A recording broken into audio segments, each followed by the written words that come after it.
क्या था? संयोग था। और वैसे भी तुम लोगों ने बिन मौसम बरसात तो देखी होगी। शिरडी के लोग पहले से ही अंधविश्वासी हैं, लेकिन तुम लोगों को भी हवा लग गई है उनकी। यहाँ से भागो नहीं तो मार मार के खाल में भूसा भर दूंगा तुम लोगों के। भागो यहाँ से, भागो यहाँ से। साई ने कल अचानक से वो चलती धुनी देख रही आप, उसमें हाथ डाल दिया था। और जब हमने पूछा तो वो कह रहे थे कि एक बच्चा आग में गिरने वाला था, तो उसकी जान बचाने के लिए साई ने अपना हाथ उस आग में डाल दिया। पता नहीं वो बच्चा कौन है, कहाँ है।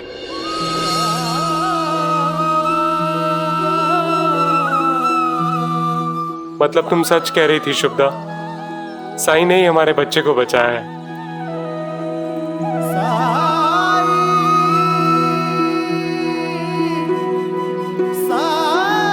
क्या मतलब है आपका कि साई ने आपके बच्चे को बचाया है? हाँ ताई, साई ने ही हमारे बच्चे को बचाया है। हम अभी देवर गांव से आ रहे हैं। हम दोनों वहां पे एक छोटी सी दुकान चलाते हैं मिठाइयों की। और कल काम करते करते हमारा बच्चा आग में गिरने से बच गया।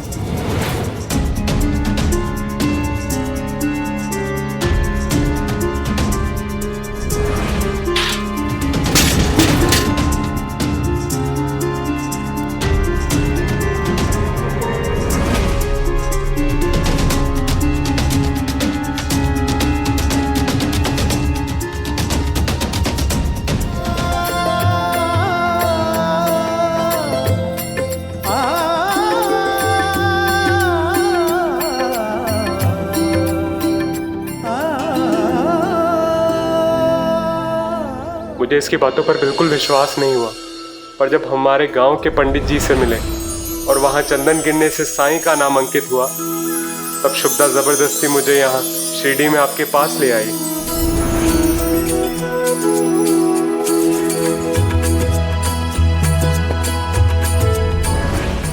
क्योंकि मैंने खुद अपनी आंखों से होते हुए देखा था,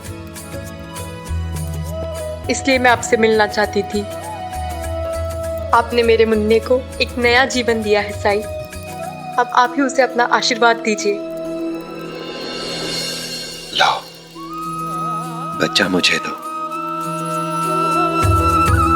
आया हूँ साई मोरे बीच मझधार, तुम ही लगा दो साई ये पार। थाम ले हाथ में साई मोरी पतवार, मोरे साई मोरे दाता मोरे तारणहार। परम ज्ञान का भर दे अंजन, अलख निरंजन साई राम।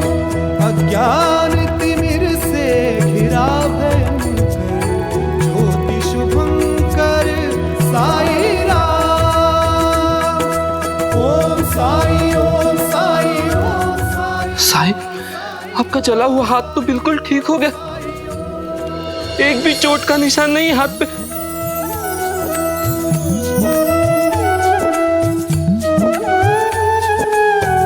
मैं ना जानूं कौन है तू, राम है या रहीम है मेरे लिए तो। साई के गांव इस बच्चे के स्पर्श से ही भरने थे। तात्या, दूध मुझे दो। अनेक भी तू। ओम साई ओम साई ओम साई ओम साई ओम साई ओम साई ओम साई ओम साई ओम साई ओम साई ओम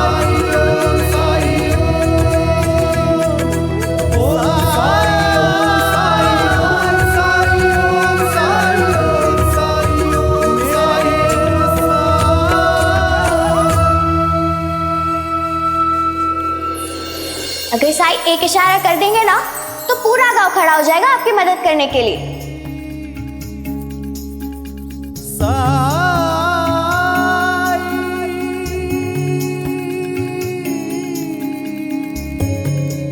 देखा आपने, मेरे साई क्या कर सकते हैं। मैंने कुछ नहीं किया है। जो कुछ भी किया है आप सबने किया है।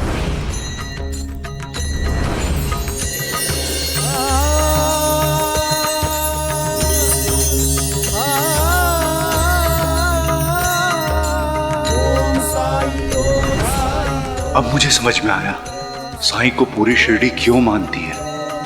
साईं कोई साधारण फकीर नहीं है, साईं एक महापुरुष है। शिरडी आकर इनके दर्शन पाकर मैं धन्य हो गया।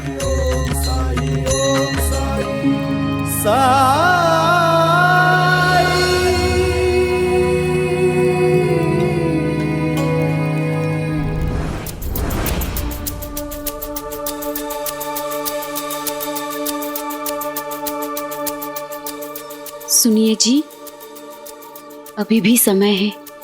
मैं कहती हूँ कि कुलकर्णी सरकार के पास जाने की बजाय हम साईं के पास चलते हैं। साईं हमारी मदद जरूर करेंगे। नहीं, अब सरकार ही है जो हमारी मदद कर सकते हैं। अरे वो इस गांव के मुखिया हैं और गणपत राव को रोकने का अधिकार सिर्फ और सिर्फ उन्हीं को है। ये देखो क्या लिखा है इधर। ये ठीक नहीं है हिसाब, ठीक से करो। वो दो।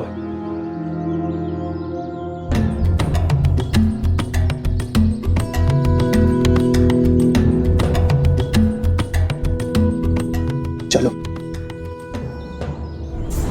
हरिओम हरिओम हरिओम। सुबह सुबह नीची जाति के लोगों का दर्शन किया मैंने, इसका मुंह देख लिया। अब पूरा दिन एक काम ढंग से नहीं होगा। हरिओम, पूरा दिन व्यर्थ जाएगा। अंता बनता, इन दोनों को भगाओ यहां से, अंदर मत आने देना। कहां मुंह उठा अंदर घुसे चले आ रहे हो? वो सरकार से जरूरी काम था। अरे सरकार क्या यहाँ कर्जा बांट रहे हैं? चल निकल यहाँ से। निकल। नहीं, हम कर्जा के लिए नहीं आए थे, वो गणपत राव की शिकायत के लिए आए थे। उसने हमारा जीना मुहाल कर दिया है। तो हम क्या करें? चल निकल यहाँ से, चल।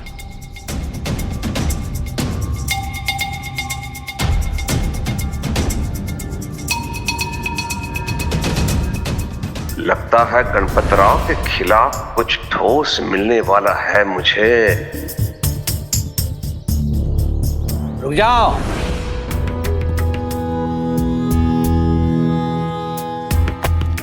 क्या कर रहे हो अंता पंता? अरे मेरी प्रजा मुझसे सहायता मांगने आई है और तुम उन्हें भगा रहे हो। इस बात के लिए तुम दोनों को दंड मिलना चाहिए। हरिओम, आओ अंदर आओ।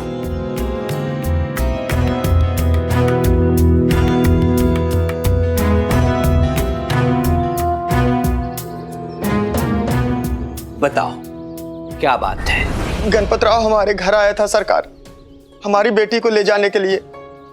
सरकार, हम नहीं चाहते हैं कि हमारी बेटी नाटक मंडली में काम करे। सरकार कहता है कि हमारी बेटी को वो अपनी मंडी में काम करवाएगा। हम नहीं करवाना चाहते सरकार। हम लोग बहुत छोटे लोग हैं, हमारी इज्जत हमें बहुत प्यारी है। हरिओम हरिओम हरिओम। इतना बड़ा दुस्साहस उस गणपत राव का, हमारे गांव में आकर हमारे बहन बेटियों को छेड़ता है, वो प्रलोभन देता है उन्हें।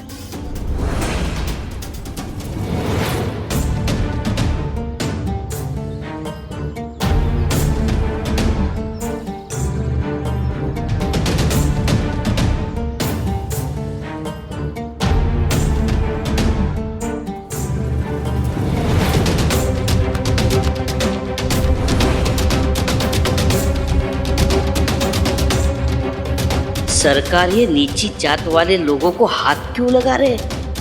धीरज रखो रविदास, धीरज रखो। एक बेटी का पिता होने के नाते तुम पर क्या बीत रही होगी इसका अंदाजा है मुझे, लेकिन चिंता मत करो, कुलकर्णी सरकार तुम्हारे साथ है। अच्छा हुआ तुम मेरे पास चले आए। अब देखो मैं उस गणपत राव को कैसे पाठ पढ़ाता हूं।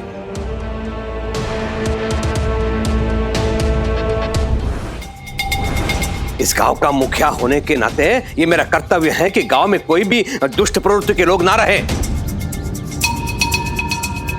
हरिओम। धन्यवाद सरकार, आपकी बहुत बड़ी कृपा होगी। आ जाओ, रहने दो, जाओ।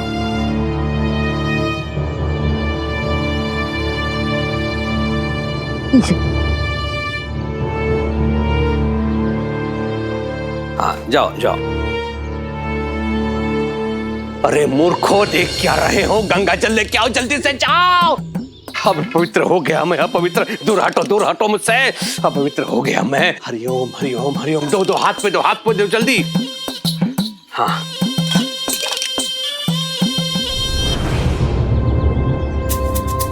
ओम अपवित्राः पवित्रो वा सर्वावस्थाः गतोऽपि वा यः स्मरेत पुंडरीकाक्षं स बाह्यान्तरा शुचि। तो इधर वो दोनों कहाँ खड़े थे? यहाँ और यहाँ। हाँ। हरिओम हरिओम। सरकार, क्या सच में आप उसकी मदद करेंगे? अबे छचुंदर, तू गधा है, राजनीति नहीं जानते हो तुम दोनों, राजनीति। क्या मुझे पागल कुत्ते ने काटा है जो मैं निचली जाति के लोगों की मदद करूंगा? मैं तो अवसर ढूंढ रहा था उस गणपत राव का अहंकार चूर चूर करने के लिए। हरिओम। अब आया है ऊंट पहाड़ के नीचे, अब मुझे मिल गया है अवसर। अब पता चलेगा उसे मैं कौन हूं।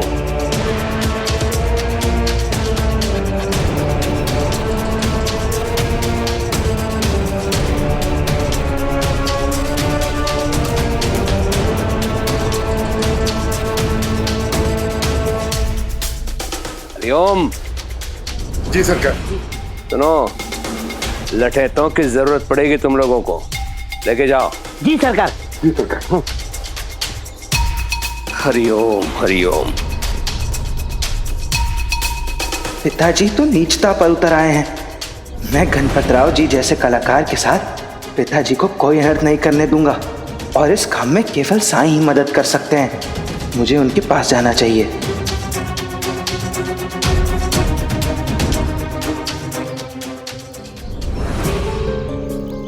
ये तो सरासर गलत है साईं। करे कोई भरे कोई, सारी गलती उस गणपत राव की है। और सजा बेचारी चंपा भुगत रही है। उसके आई बाबा ने उसका घर से बाहर निकलना बंद कर दिया। हाँ साई, जिप्री बिल्कुल सही कह रही है। सारी गलती उस गणपत राव की है। जब एक बार चंपा के माता पिता ने मना कर दिया था, तो क्या जरूरत थी उसका पीछा करने की? क्या जरूरत थी उसे बहलाने फुसलाने की? पता है साई, एक दिन मैं उपले बेचकर उन लोग के शिविर के पास से गुजर रही थी, तो मैंने सुना कि वो किसी से कह रहा था कि गणपत राव को कोई मना नहीं कर सकता है। बात बात पे पैसे की बात करता है। तुम्हें याद है ना साई, उस दिन दान देने के बाद तुम्हें भी कैसे पैसे दिए थे उसने?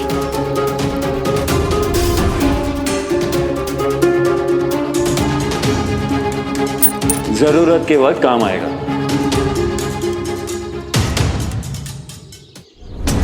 नाटक में राजा का अभिनय करते करते खुद को राजा समझने लगा है वो। गणपत राव ये नहीं समझता है जो उसके बात करने का ढंग है, व्यवहार करने का जो तरीका है, उसका दुष्परिणाम उसे कभी खुद भी भुगतना पड़ सकता है।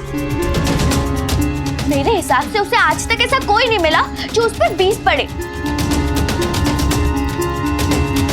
उसका पाला आज तक गरीब, लाचार, चंपा जैसे परिवारों से ही पड़ा है जो उसका कुछ बिगाड़ नहीं सकते। अपने दोस्त के प्रति तुम्हारे मन में इतना प्यार, इतना स्नेह देखकर मुझे बहुत अच्छा लगा लक्ष्मी। पर अपने कर्मों के फल से आज तक कोई बच नहीं पाया है। कर्मों के फल हर एक को भुगतने होते हैं। जैसी करनी वैसी भरनी, क्योंकि ये प्रकृति का नियम है।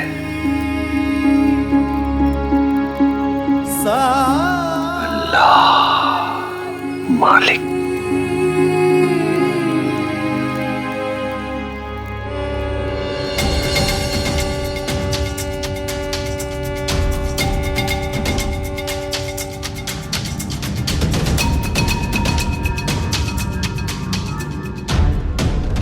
वो भिखारी है जो मंदिर के बाहर बैठ के भजन गा के पैसे कमाता है, और उस भिखारी को लगता है कि मेरी कला को देख के लोग पैसे दे रहे हैं, लेकिन वैसा होता नहीं है। अभिमान के मद में चूर ये तेरा मस्तिष्क है ना, उसे मैं अपने पैरों में देखना चाहता हूं। उसे क्षयरोग है, अगर वो यहाँ रहता तो हम सबको क्षयरोग हो जाता। फिर नाटक कैसे करते? ऊपर से कुलकर्णी सरकार का आदेश भी था। अब मैं इतनी जल्दी नई दमयंती को कहां से लाऊं? अब सब जा सकते हैं।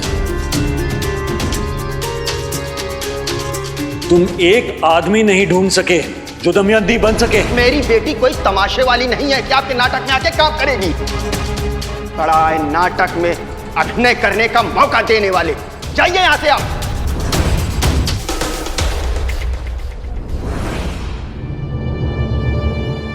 राव साहब, आपकी तबीयत तो ठीक है ना? हाँ हाँ, आज मैं अकेले रियाज करूंगा। जाओ, मैंने कहा ना।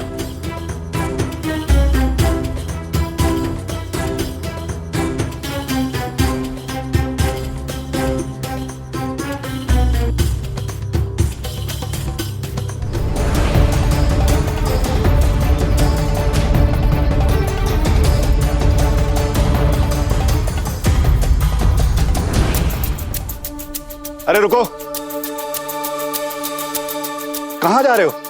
वो भी बिना रियाज करे? आए तो उसी के लिए थे, लेकिन राव साहब ने हमें वापस भेज दिया और कहा कि आज वो अकेले रियाज करेंगे।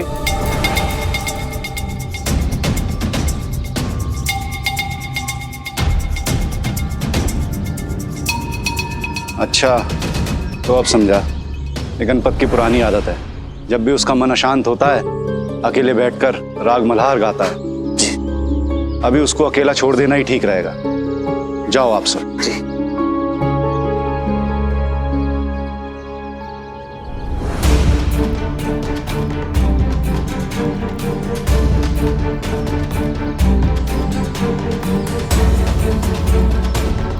बाहर निकालो, बाहर निकालो गणपतराव को। निकालो बाहर, बाहर निकालो गणपतराव को। कहाँ है वो? ए गणपतराव बाहर आ। ए गणपतराव बाहर आ। अरे गणपतराव कहाँ है? गणपतराव को बाहर।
साईं गणपतराव जी पर खतरा।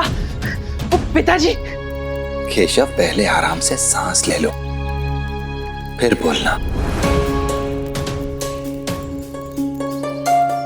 वो पिताजी ने अंधा पंथा जी को कुछ लठैतों के साथ भेजा है गणपतराव जी को सबक सिखाने के लिए। वो लोग जाकर गणपतराव जी के शिविर में आग लगाने वाले हैं। तो सबको जलाकर राख कर देंगे और जान माल का नुकसान होगा वो अलग। गणपतराव जी जैसे कलाकार पर यह तो बड़ा अनर्थ होगा साईं। साईं आपको उनकी मदद करनी चाहिए। द्वारका माई में बहुत ज्यादा धूल मिट्टी जमा हो गई है ना?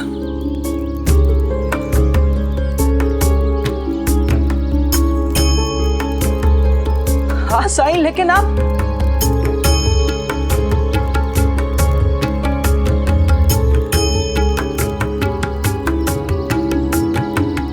क्या तुम यहाँ की साफ सफाई करने में मेरी मदद करोगे? अभी? लेकिन अभी तो हमें उनकी मदद कर। तो सफाई शुरू करें।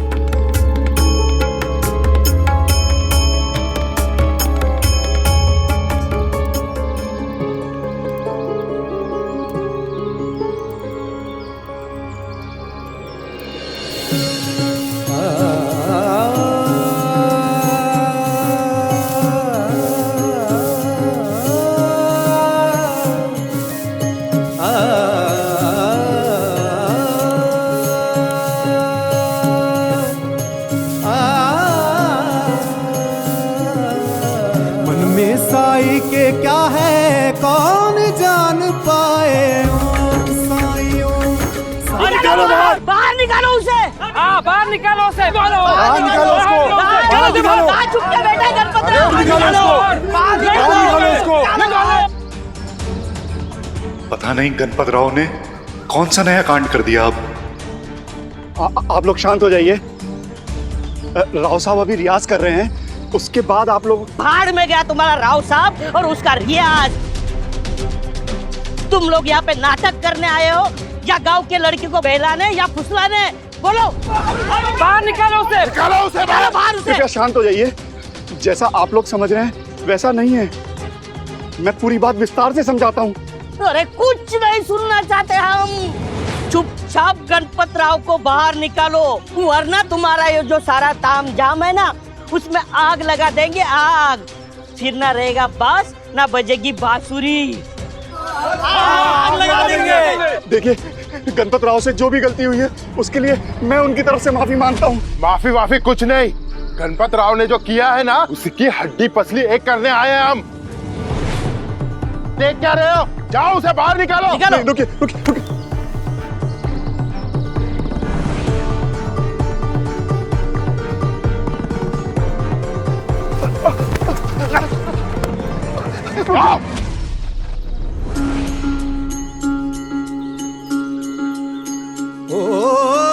जब कठिनाई छाई तू ही याद आया, भटके राही को तूने रास्ता दिखाया। तूने भक्तों का बेड़ा पार लगाया। तेरी महिमा मेरे साई कौन जान पाया। ओम साई ओम साई ओम साई ओम साई ओम साई ओम साई ओम। पंडाल के अंदर से धूल भरी आंधी कैसे आ रही है? क्या हो रहा है? कुछ तो हो रहा है, कुछ समझ में नहीं। आंखों में जा रहा है।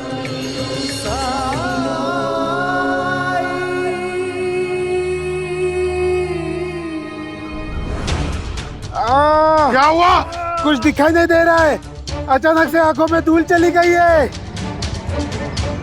अरे जाओ अंदर जाओ।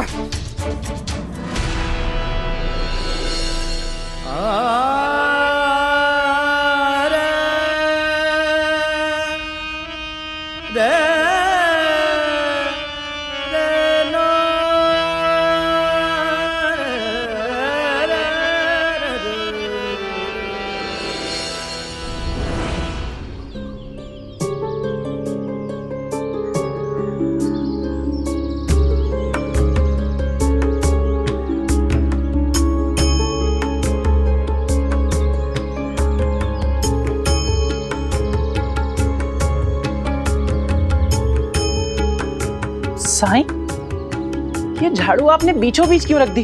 अगर कोई भी आएगा तो उलझ कर गिर जाएगा। मैं इसे हटा देता हूँ। रुको केशव,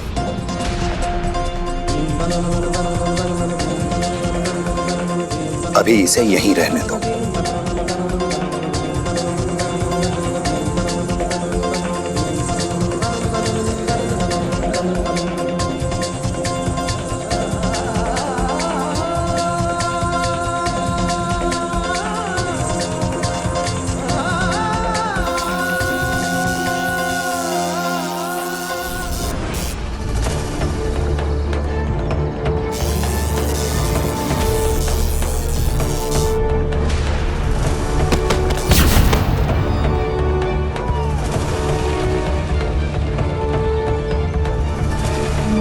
अरे क्या हुआ?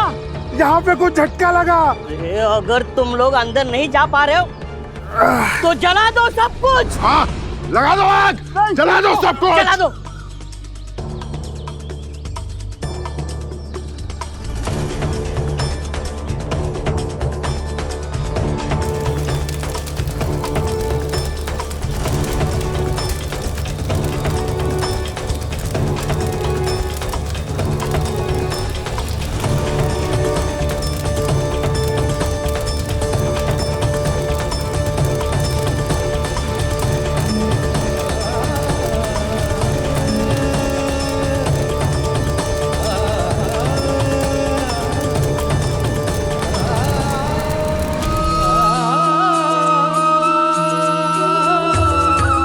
आया हूँ साई मोरे बीच मझधार, तुम ही लगा दो साई तुम ही पार।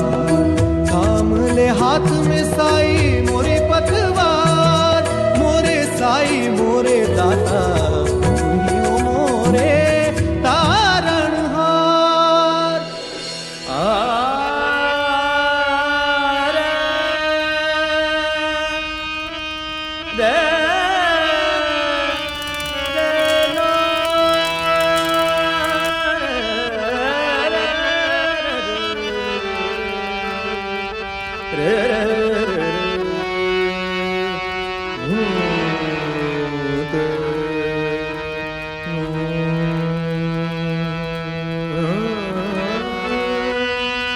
घन श्याम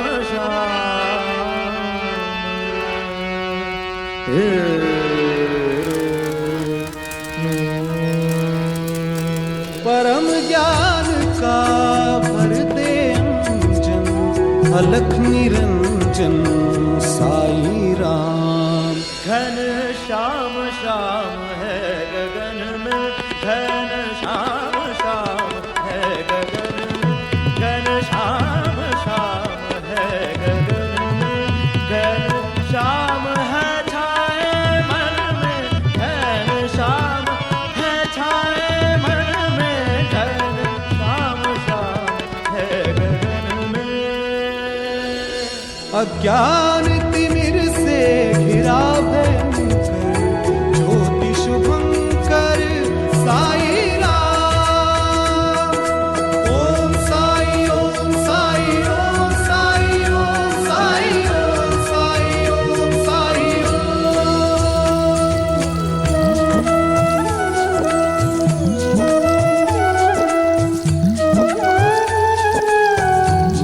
ना जानू कौन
हर ताप हरि हरि हर जावो, हर ताप हरि हरि हर जावो।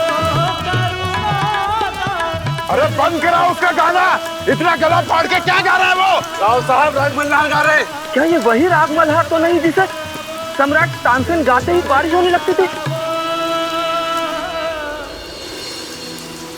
अगर बारिश हो रही है तो पिताजी के लठैतों की मशालें भी बुझ गई होंगी और अब वो आग नहीं लगा पाएंगे।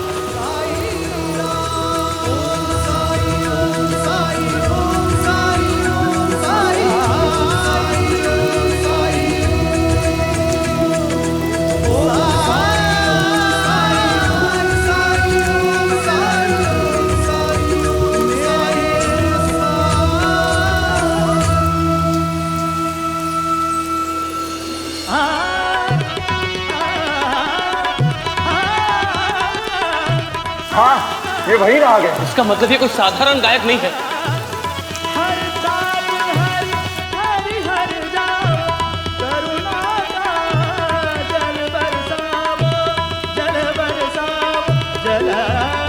चलिए निकलते हैं यहाँ से। हाँ पंता जी।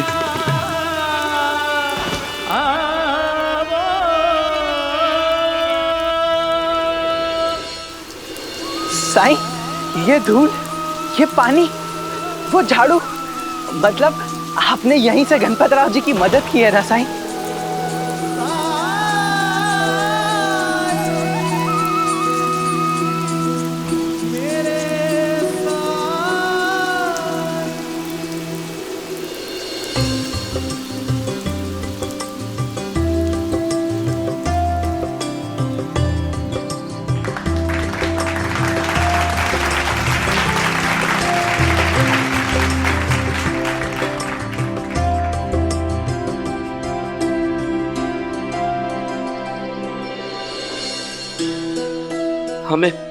हमें राव साहब से मिलना है।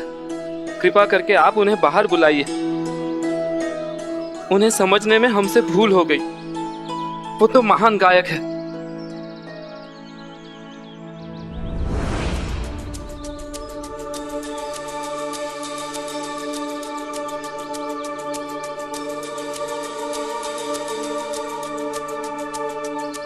लाल पंत, ये सब क्या हो रहा है? राव साहब, आपका गायन सुनकर हम सब लोग धन्य हो गए। राव साहब, मैं बहुत शर्मिंदा हूं। मुझे आपसे इस तरह से बात नहीं करनी चाहिए थी। मुझे माफ कर दीजिए। मुझे नहीं पता था कि आपके कंठ में मां सरस्वती का आवास है।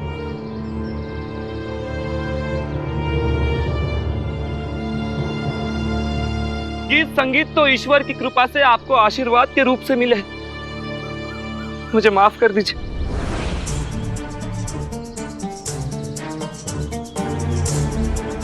इन सबको मेरा गाना पसंद तो आना ही था। ये तो रियाज था।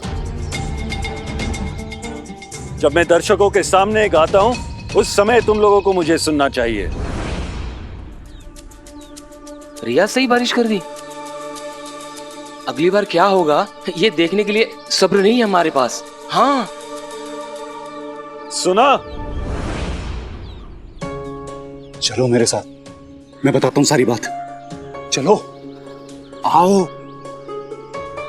बलाल, अरे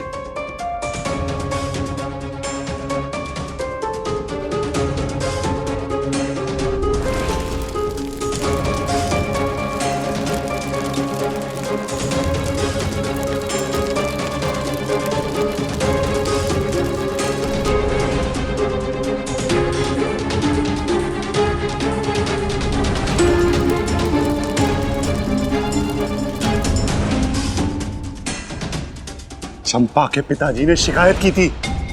वो तो शुक्र है कि ऐन मौके पे बारिश हो गई, नहीं तो सब जल के खाक हो जाता। और जानते हो इन गांव वालों को क्या लगता है? तुम्हारे मल्हार राग गाने से बारिश पड़ी है। मेरे गाने से बारिश हुई?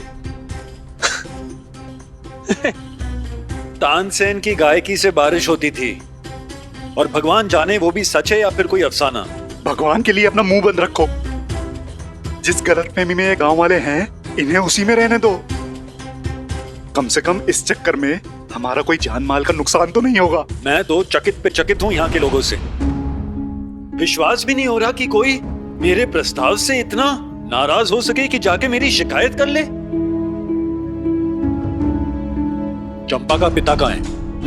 मैं जाके बात करता हूँ उनसे।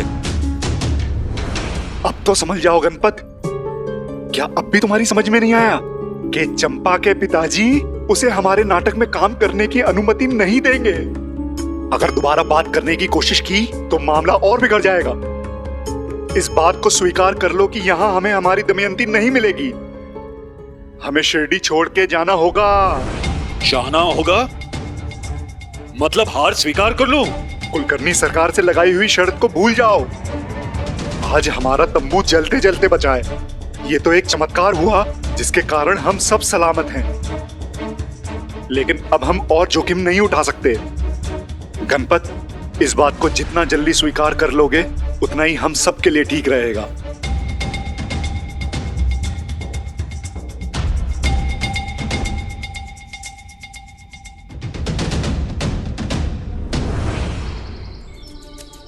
माफ कीजिएगा, राव साहब अभी थक चुके हैं। वो आप सबसे बाद में मिलेंगे।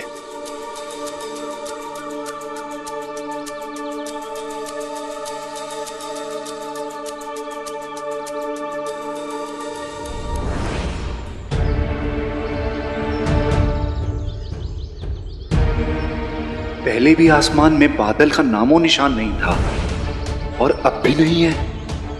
मुझे तो ऐसा लगता है जैसे बारिश केवल हमारी आग बुझाने के लिए आई थी।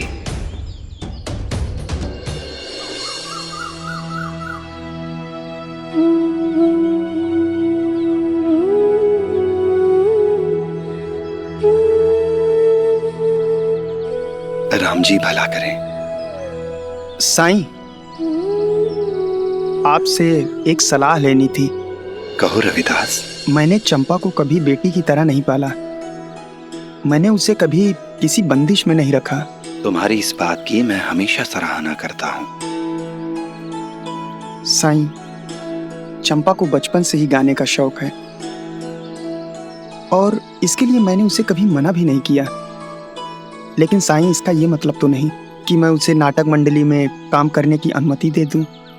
इसीलिए मैंने गणपत राव को ना बोला। साईं, नाटक में भाग लेने के लिए उसके पास जब प्रस्ताव आया तो गांव के लोगों ने मेरी बहुत आलोचना की, क्योंकि मैंने अपनी बेटी को बहुत ज़्यादा छूट दे रखी थी। साईं, पहले तो मैंने उसे अनदेखा करने की कोशिश की, लेकिन गांव वालों के बातों से डर के मैंने चंपा का घर से बाहर निकलना ही बंद कर दिया। और आज गणपत राव का राग मल्हार सुनकर वही गांव वाले कह रहे हैं कि चंपा किस्मत वाली है, जो गणपत राव जैसा गायक उसके साथ गाना चाहता है, अभिनय करना चाहता है। और मैंने उसे ना कह के मूर्खता की है।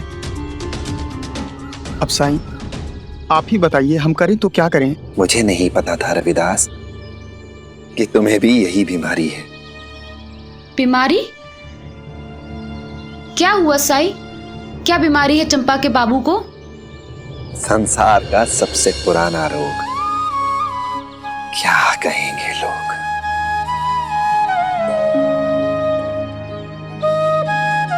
जानते हो रविदास, जब कोई चीज लोगों की समझ में नहीं आती, उनके पल्ले नहीं पड़ती, तो वो कहने लगते हैं कि वो गलत है, ठीक नहीं है। मसलन शिरडी के लोगों ने कभी किसी स्त्री को पेशेवर रूप से अभिनय करते, गाते हुए नहीं देखा है, इसलिए ये चीज इनके लिए नई है। और संसार में बहुत से लोग ऐसे हैं जो कोई भी परिवर्तन होते हुए देखना ही नहीं चाहते, कुछ भी नया स्वीकार नहीं कर सकते वो। और जब संसार में कुछ नया होता है जिसे वो समझ नहीं पाते, तो पहला विचार जो उनके मन में आता है वो ये है कि ये गलत है, ठीक नहीं है।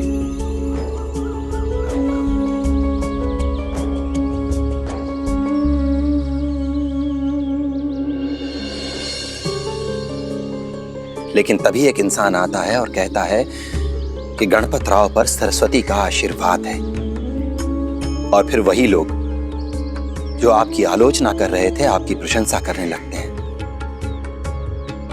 क्योंकि जिस किसी के साथ भी भगवान का नाम जोड़ दिया जाए लोग स्वतः ही उसका अनुसरण करने लगते हैं। जानते हो इसका मतलब क्या है? इसका सिर्फ एक ही मतलब है कि हर इंसान की अपनी अलग अलग सोच होती है, और वो भी समय और परिस्थिति के अनुसार बदलती रहती है।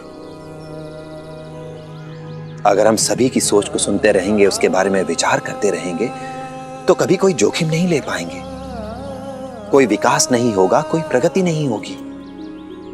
और इसीलिए चार लोग क्या कहेंगे इसके बारे में सोचकर खुद को रोक लेना, इसे मैं संसार का सबसे बड़ा रोग मानता हूं।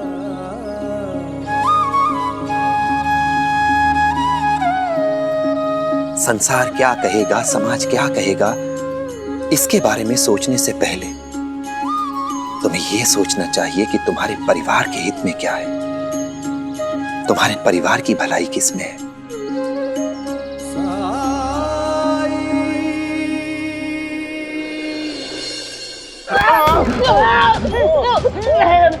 रहम सरकार, रहम। हम कर भी क्या सकते थे? सरकार, इसमें हमारी गलती क्या है? अचानक बारिश हो गई। हरिओम, बारिश से मशाले बुझ गई ये मैं समझ सकता हूँ, लेकिन तुम दोनों के हाथ क्या गल गए थे पानी से, उसे पीट नहीं सकते थे तुम दोनों? राग मल्हार गाकर वो बारिश गिरा सकता है तो वो कुछ भी कर सकता है। दोनों पर बिजली गिरा था। हाँ सरकार। बिजली उसने नहीं गिराई, लेकिन अब देखो मैं कैसे गिराता हूँ बिजली।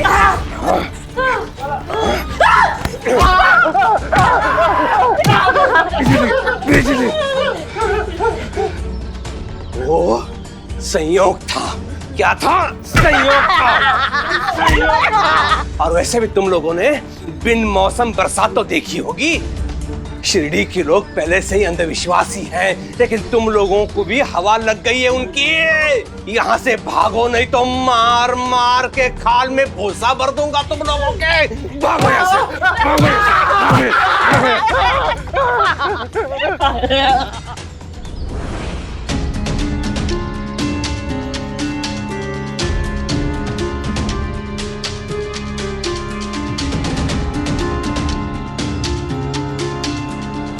अपनी हार की वजह से गुस्से में बहुत बौखलाए हुए लग रहे हैं आप। गणपत राव जी के शिविर में आग तो नहीं लगा पाए, लेकिन हाँ, आपके अरमान जरूर बुझ गए।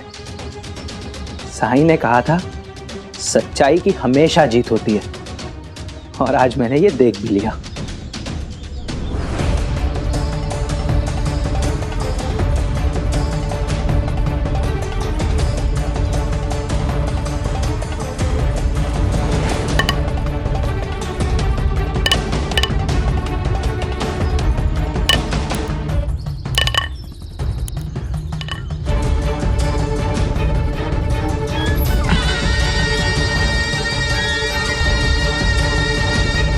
लोग क्या कहेंगे इसे सोचकर खुद को रोक लेने को मैं सबसे बड़ा रोग मानता हूं। संसार क्या कहेगा, समाज क्या कहेगा, इसके बारे में सोचने से पहले तुम्हें यह सोचना चाहिए कि तुम्हारे परिवार के हित में क्या है, तुम्हारे परिवार की भलाई किसमें है। लेकिन साईं, रहना तो हमें इसी समाज में है ना? हाँ ठीक है, लेकिन तुम्हें समाज प्यारा है या अपनी बेटी? चंपा अब बच्ची नहीं रही, वो बड़ी हो गई है, उसकी भी अपनी इच्छाएं होंगी, पर तुम्हें समाज की फिक्र है, बेटी की नहीं। समाज क्या सोचता है इसकी परवाह है तुम्हें, लेकिन तुम्हारी बेटी चंपा क्या चाहती है इसकी परवाह नहीं है, और ना ही कभी तुमने जानने की कोशिश की।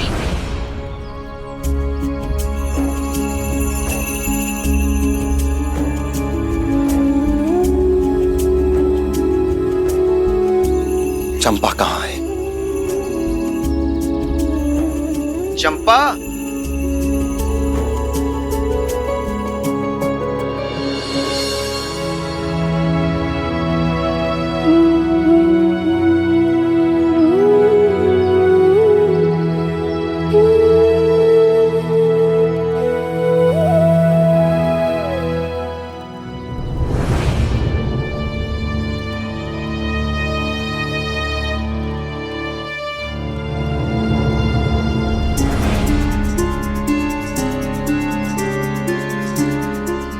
चंपा, क्या तुम नाटक में भाग लेना चाहती हो?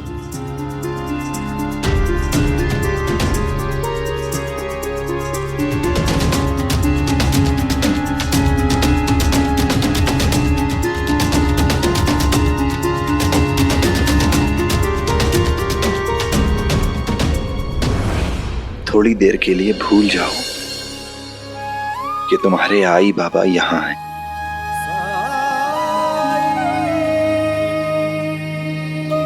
मुझे ये बताओ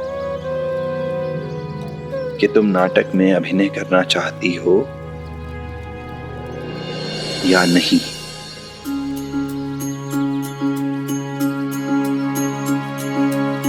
जब जीवन में दुख का अंधियारा छाए, मन में सदा श्रद्धा की जोत जलाए, विश्वास मन का तुझको पार लगाए, भक्ति भावना श्रद्धा से जो शीश झुकाए। ओम साई ओम साई ओम साई ओम साई ओम साई ओम साई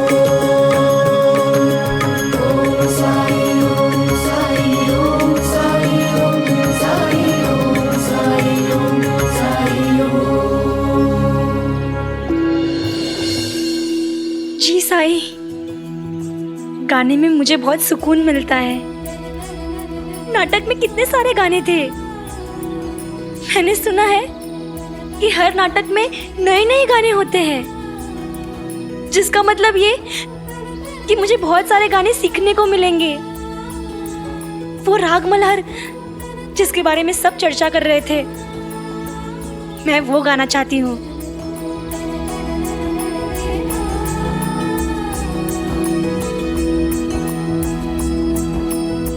साई, मैं जिपरी जितनी होशियार नहीं हूँ, मुझे शर्म आती है। पर एक समय ऐसा होता है कि मुझ में बहुत आत्मविश्वास आता है, और वो तब होता है जब मैं गाना गाती हूँ। याद है साई, आपने मुझे द्वारका माई में गाने के लिए कहा था? तब मुझे ऐसा महसूस हुआ था, तब मुझे लगा था कि मैं किसी योग्य हूँ। साई, वो मेरे जिंदगी का सबसे अच्छा क्षण था। अगर मैं उस नाटक में भाग लेती हूँ, उसका हिस्सा बनती हूँ, तो मुझे हर खेल में वैसा ही महसूस होगा। रानी दमयंती के गीतों को गाना मतलब मैंने आज तक जो ख्वाब देखे थे, उन सपनों को पूरा होने से भी ज्यादा खूबसूरत होगा। मतलब गणपत राव जी जैसे अजनबियों के सामने तुम्हें कोई डर नहीं लगेगा? डर? कैसा डर? भाव ने कहा कि मैं उनकी छोटी बहन जैसी हूँ, और जब बहन माना है तो मेरी रक्षा भी तो करेंगे।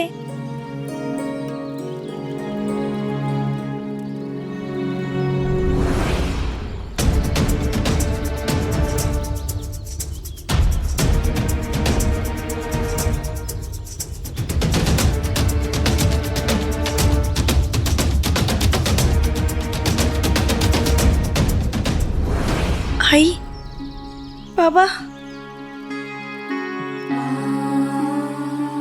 मेरे लिए आपकी खुशी सबसे ज्यादा जरूरी है, क्योंकि मैं जानती हूँ कि आप सिर्फ मेरे हित के बारे में सोचेंगे। मैं जानती हूँ कि मेरे लिए क्या अच्छा है क्या बुरा, वो मुझसे ज्यादा आप जानते हैं। मैं कभी भी ऐसा कुछ नहीं करना चाहती जिसमें आपकी मंजूरी ना हो। क्योंकि मेरे लिए वो सारे सपने बेकार है जिनको पूरा करने में आपकी खुशी और आपका आशीर्वाद ना हो।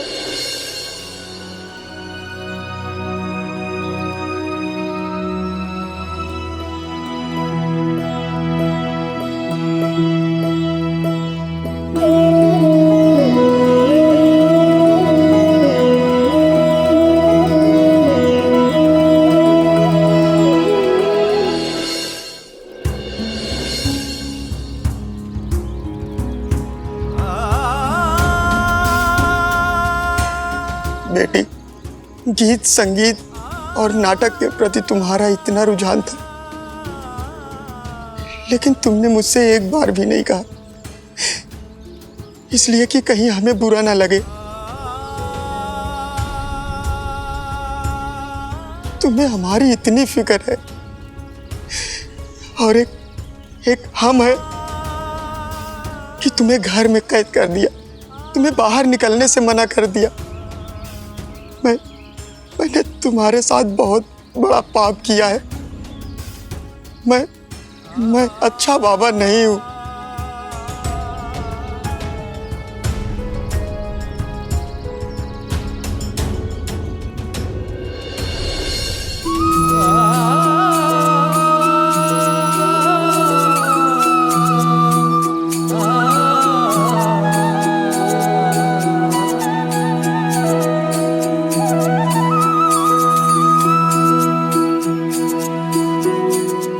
बाबा, ऐसा मत बोलिए।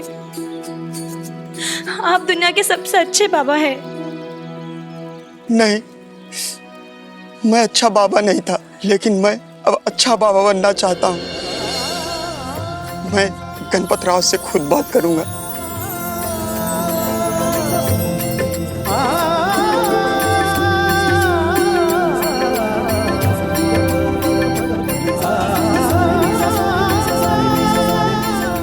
आपका बहुत बहुत शुक्रिया साईं। राम जी भला करें।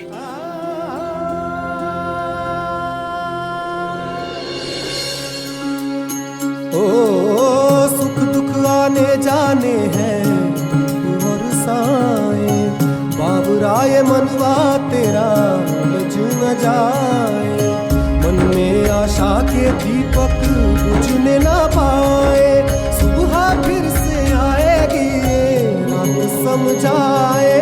ओम साई ओम साई ओम साई ओम साई ओम साई ओम साई ओम साई ओम साई ओम साई ओम साई ओम साई ओम साई ओम।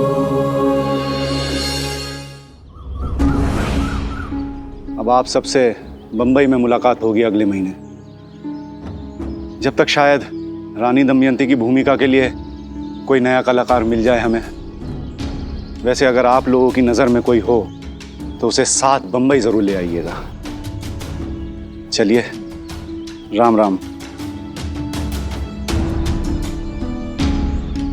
प्रबंधक जी, क्या हम सच में यहाँ से जा रहे हैं?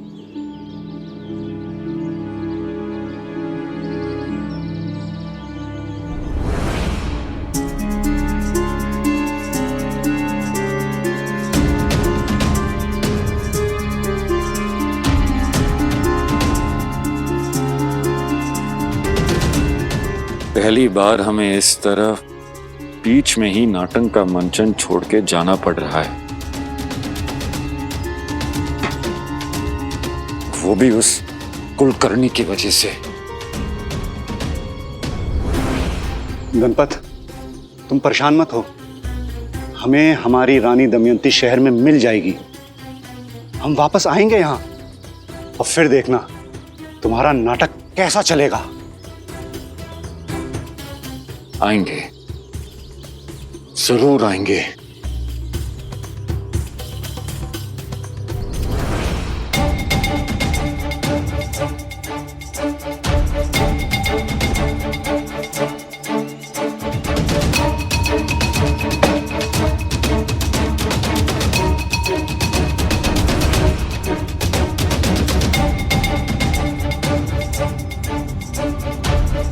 अब आप लोग जाइए यहाँ से अब जो हो गया उसे भूल जाइए। अब आप लोगों को और परेशानी नहीं होगी। हम सब शिरडी छोड़ के जा रहे हैं। अब तो खुश होंगे ना आप लोग?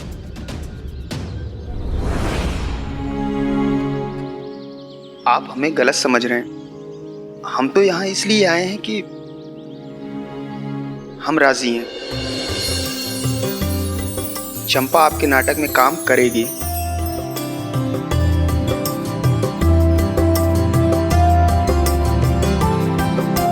क्या क्या कहा तुमने? हाँ, आपने सही सुना। देखिए राव साहब, मुझे माफ कर दीजिए। मैंने आपके साथ जो भी किया है वो मुझे नहीं करना चाहिए था। उसके लिए मैं बहुत शर्मिंदा हूं। अरे माफी मांग के तो आप मुझे शर्मिंदा कर रहे हैं। गिला शिकवा मेरे तरफ से बिल्कुल भी नहीं है। अरे मुझे तो बहुत खुशी हो रही है कि आप लोगों ने चंपा को हमारी नाटक में काम करने की अनुमति दे दी है। राव साहब, बेटी है इसलिए हमसे दूर रहेगी तो उसकी सुरक्षा के लिए जरा। आप बिल्कुल बेफिक्र रहिए। अगर आप लोगों को कोई आपत्ति ना हो तो आप लोग यहाँ हमारे साथ भी रह सकते हैं।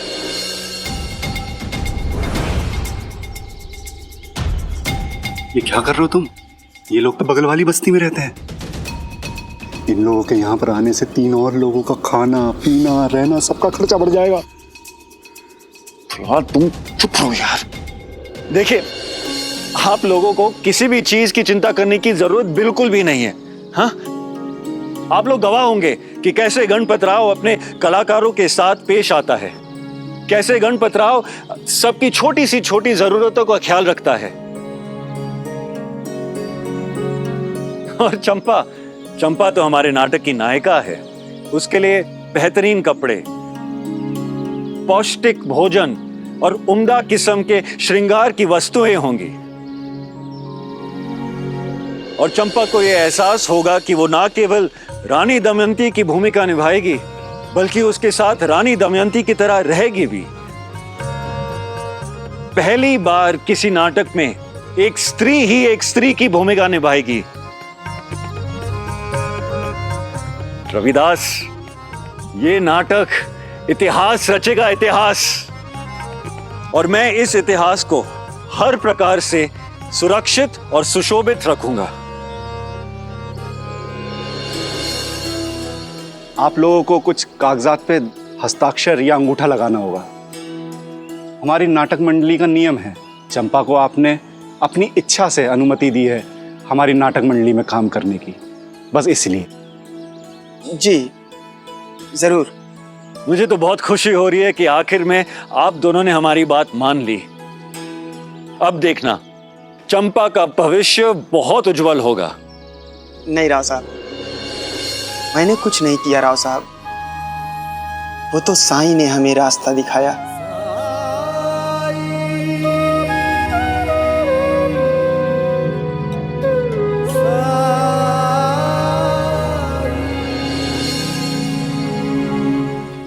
आइए, चलिए मेरे साथ, चलिए। आइए गोपी, कुछ मीठा लेके आओ। आइए ना, आइए।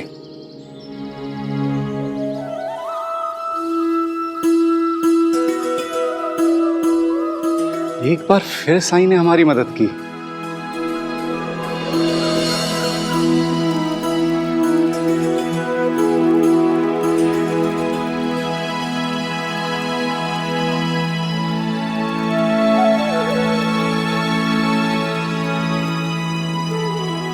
साईं ध्यान में बैठे हैं, उनका ध्यान भंग करना उचित नहीं होगा।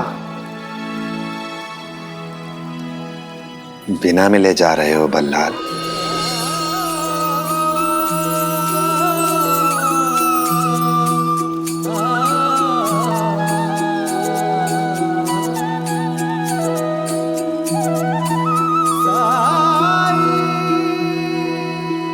प्रणाम साईं। राम जी भला करे। कैसे हो? आपकी कृपा है साईं। आपने हमारी सारी मुश्किलें दूर कर दी। अब कृपा करके ये भी बता दीजिए कि आपका धन्यवाद कैसे करूं। तुम्हें ऐसा क्यों लगता है कि तुम्हें मुझे धन्यवाद देने की जरूरत है? क्योंकि मैं जानता हूं साईं, कल बरसात किसने करवाई थी, और वो गणपत नहीं। पहली बार नहीं गा रहा था वो राग मल्हार, आज तक एक बूंद नहीं गिरी थी साईं। उस दिन हमारे कपड़े भी आप ही के कारण तैयार हुए थे। आज चंपा के माता पिता भी आप ही के कारण माने हैं।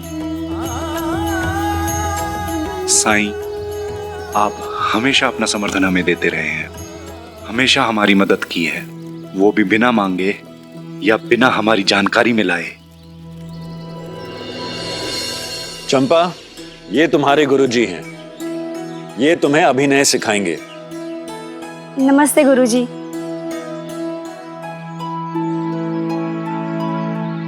पैर छुओ मेरे, मैं तुम्हारा गुरु हूं।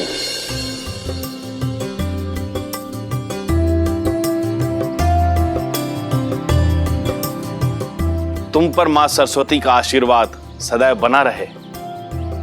चंपा, मैं तुम्हें सब कुछ से बचा सकता हूं, पर गुरुजी के डांट से नहीं बचा सकता। चलो अभ्यास शुरू करते हैं। प्रिय, मुझे अपने तकलीफ की फिक्र नहीं, फिक्र है तो उस कष्ट की जो तुम्हें मेरे कारण भोगना पड़ रहा है।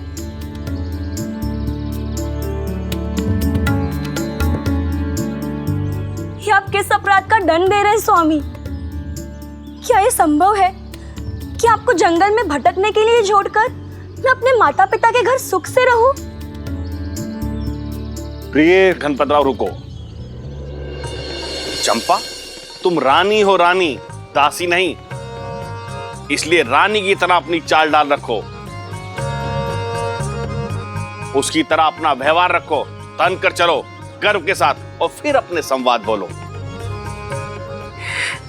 जी गुरुजी।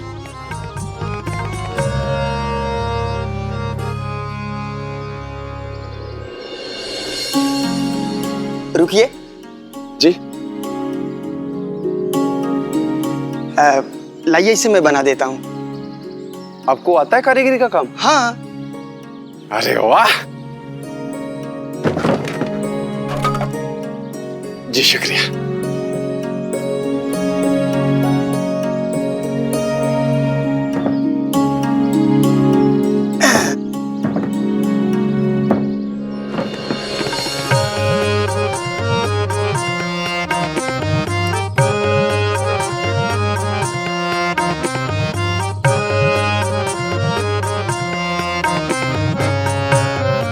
प्रिय,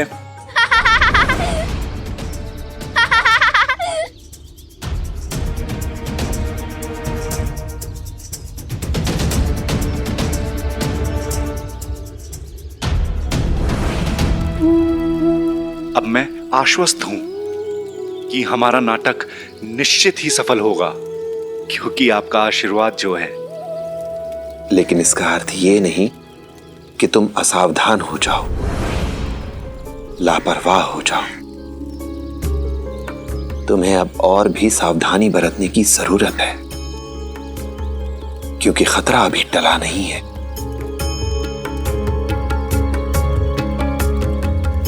तुम्हें गणपत राव के खर्चों पर नियंत्रण करना होगा, उसके खर्चों पर लगाम लगानी होगी, और इसके लिए अगर तुम्हें गणपत की लगाम खींचनी पड़े तो भी संकोच मत करना। उसका प्रबंधक होने के नाते ये तुम्हारा फर्ज है, आखिर वो तुम्हारा बचपन का दोस्त है। अगर तुम उसे नहीं संभालोगे तो और कौन संभालेगा? ये बात आप कैसे जानते हैं साईं कि गणपत और मैं बचपन के दोस्त हैं? ये बात तो इस गांव में कोई नहीं जानता। वैसे पैसों के बारे में जो आपने कहा वो बिल्कुल सच है। माना गणपत एक बेहद ही प्रतिभाशाली कलाकार है, लेकिन पैसों के मामले में बिल्कुल अनाड़ी है। लेकिन ये सब आप कैसे जानते हैं साईं?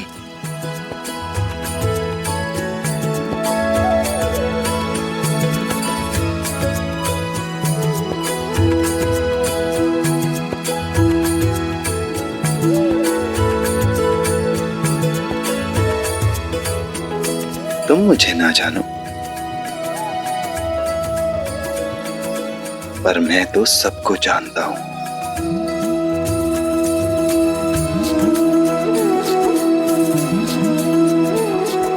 आपकी बात मैं समझ गया हूं साईं, ध्यान रखूंगा। अब मैं चलता हूं। गणपतराव बहुत उत्साहित था, अब तक पता नहीं कितना फिजूल का खर्चा कर दिया होगा। प्रणाम साईं। राम जी भला करें।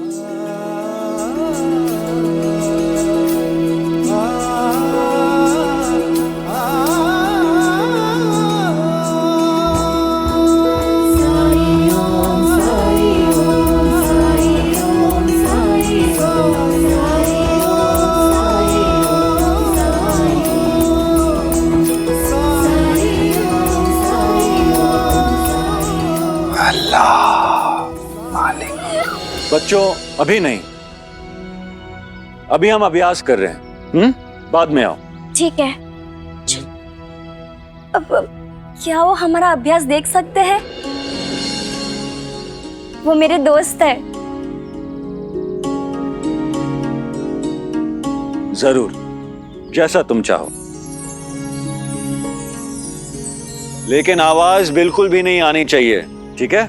बैठो। हाँ हाँ ठीक है। अब आप लोग इस भाग का अपना अभ्यास कीजिए, मैं अंदर बैठता हूं।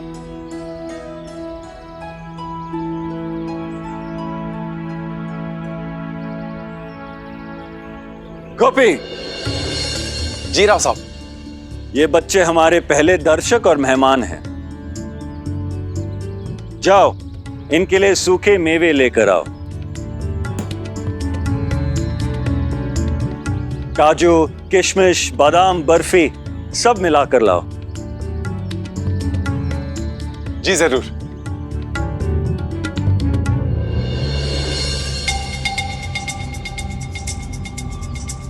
बच्चों को मेवा देना किसे अच्छा नहीं लगता, लेकिन गणपतराव को यह भूलना नहीं चाहिए कि नाटक हम उधार के पैसों से कर रहे हैं।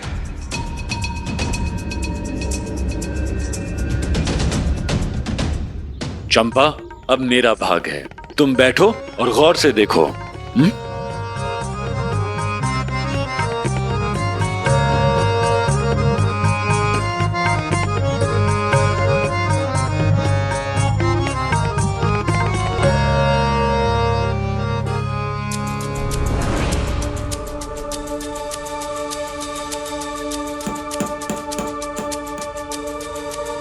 बंदा जी, चंपा यहाँ क्या कर रही है? हंता जी, उसके बाप को तो देखिए, उधर कुर्सी की मरम्मत कर रहा है। जरूर उसके साथ आई होगी, लेकिन उस गणपतराव को तो देखिए, बेचारे को दमयंती नहीं मिली तो बच्चों के सामने नाटक करके खुद को बहला रहा है। माई, भिक्षा दे माई।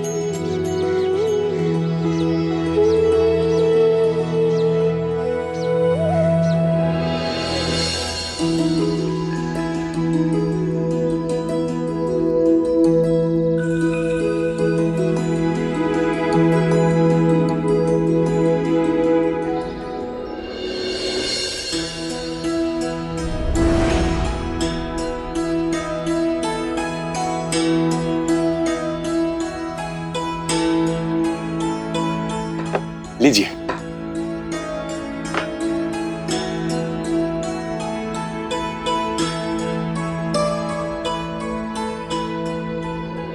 दादी, आपने आखिरी वक्त मेवे कभी खाए थे?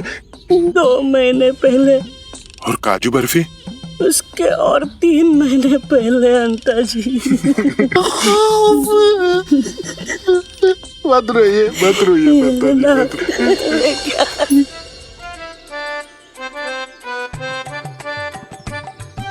पंता जी, हम हमेशा किसी ना किसी काम में लगे रहते हैं, कड़ी मेहनत करते हैं।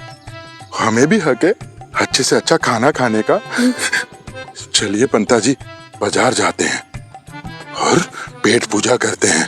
यहाँ तो कुछ नाटक वाटक होने से रहा। चलिए चलिए।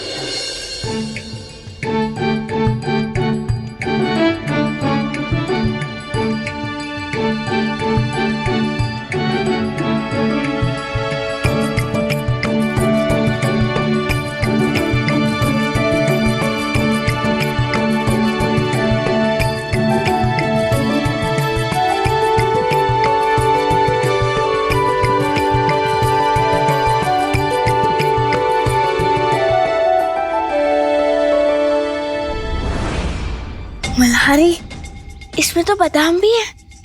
तुम्हें बादाम बहुत पसंद है ना?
मल्हारी, तुम ठीक तो हो ना? मल्हारी, मल्हारी।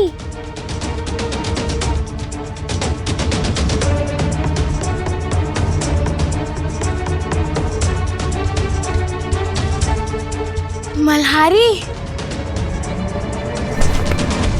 मल्हारी, मल्हारी।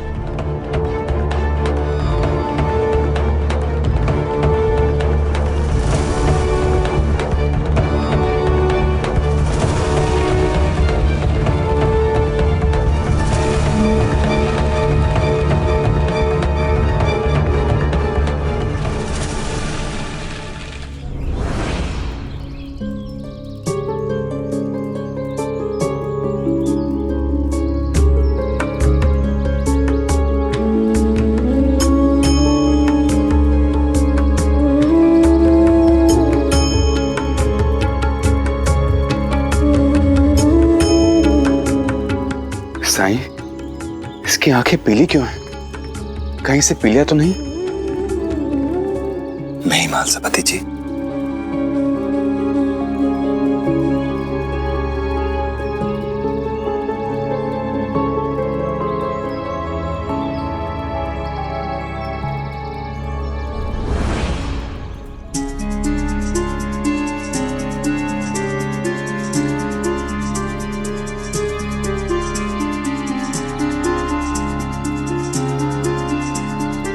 तबीयत खराब होने से पहले तुम क्या कर रहे थे? चंपा दीदी के नाटक का अभ्यास देख रहा था। इसकी आंखें पीली कब से हैं? साईं, ये जब घर से निकला तब तो ठीक था। और जाते समय क्या खाया था इसने? वरण भात ही खाया था, वो भी बिल्कुल सादा।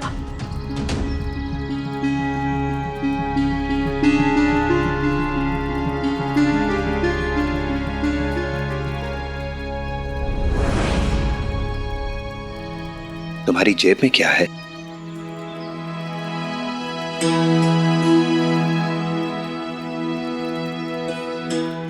बादाम है साईं। क्या तुमने इन्हें खाया था?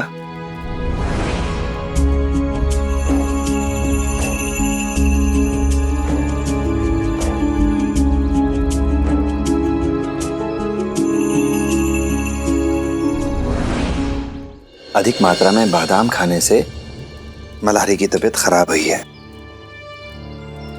साईं, मैंने इससे कितनी बार कहा है कि ज्यादा सूखे मेवे नहीं खाने चाहिए, लेकिन ये मेरी बात सुनता ही नहीं है। इससे मैंने एक बार ये क्या कह दिया कि बादाम खाने से याददाश्त तेज होती है, बस तब से पागलों की तरह ये बादाम खाता रहता है बस। मल्हारी, तुम्हारी आई बिल्कुल ठीक कहती हैं। बादाम खाने से दिमाग तेज होता है, स्वास्थ्य अच्छा रहता है, लेकिन कोई भी चीज अधिक खाने से नुकसान दे सकती है। एक वादा करोगे मुझसे? वादा करो कि आज के बाद तुम कभी बादाम नहीं खाओगे।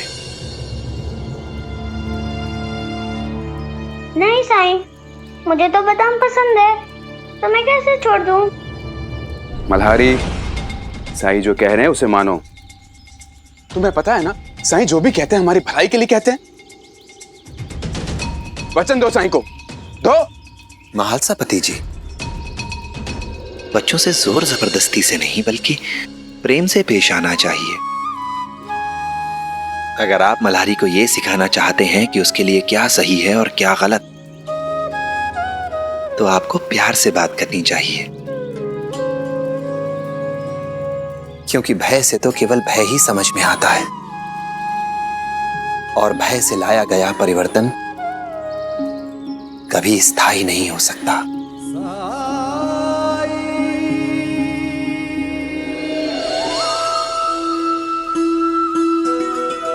मल्हारी, मैं जो कुछ भी कह रहा हूं तुम्हारी भलाई के लिए कह रहा हूं। बादाम स्वास्थ्य के लिए अच्छे होते हैं, अधिकतर लोगों के लिए, लेकिन कुछ लोगों को ये नुकसान भी पहुंचा सकते हैं, और खासकर तब जबकि इन्हें अधिक मात्रा में खाया जाए, जैसा कि तुम्हारे साथ हुआ है। बादाम तुम्हारे स्वास्थ्य के लिए अच्छे नहीं हैं, इसलिए तुम इन्हें कभी मत खाना। मेरी बात मानोगे ना? ठीक है साईं, मैं आपसे बादाम कभी नहीं खाऊंगा।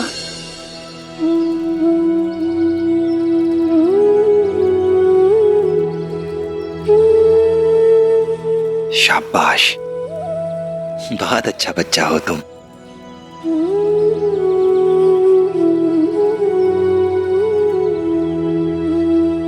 मल्हारी ने तो मेरी बात मान ली, लेकिन वो अभी बच्चा है। स्वाभाविक है बादाम देखकर उसका भी खाने का मन करेगा, इसलिए आप लोग भी अपने घर में सूखे मेवे रखना बंद कर दीजिए। जी साईं, हम इस बात का ध्यान रखेंगे। अच्छा, अब आज्ञा दीजिए साईं। राम जी भला करें। चलो मल्हारी।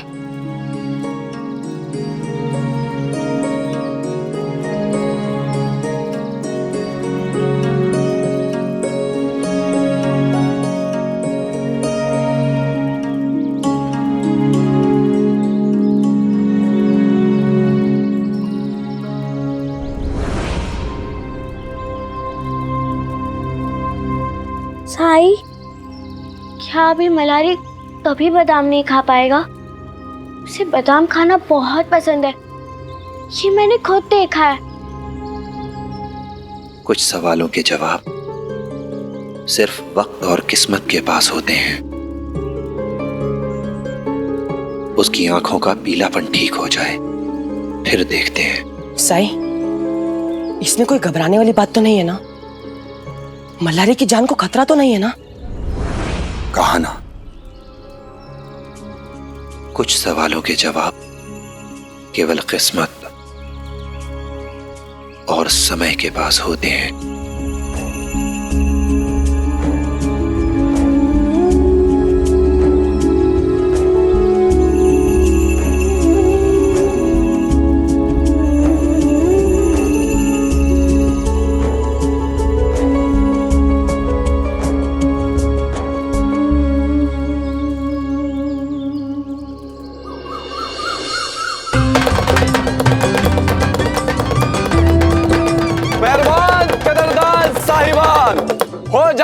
तैयार उसे देखने के लिए जो बनेगी आपकी गांव की शान। जी हाँ, एक बार फिर से हम आपके सामने लाए हैं हमारा प्रसिद्ध नाटक नल और दमयंती, जिसमें पहली बार एक लड़की निभाएगी नायिका की भूमिका, और वो भी आपके गांव की। ये मौका मत गवाइए, नाटक देखने जरूर आइए।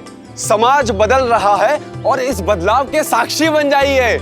आइए आइए आइए, चलो।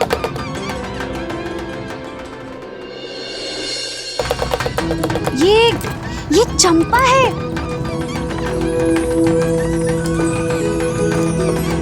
सचमुच बहुत किस्मत वाली है ये। देखिए नल दमयंती का नाटक। आइए आइए आइए।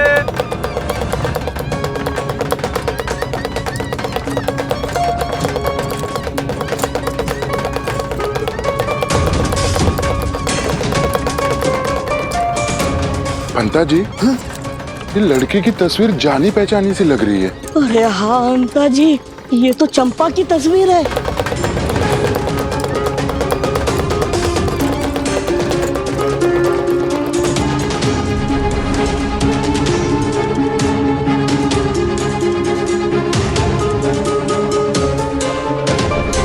ओहो, अब समझा चंपा वहां पे किस लिए थी और क्या कर रही थी। चलिए सरकार को बताते हैं। हरिओम, खाट का व्यापार करने के लिए इसने हमसे कर्जा लिया था ना मुनीम? जी सरकार। मुझे मेरे पैसे वापस चाहिए अभी के अभी।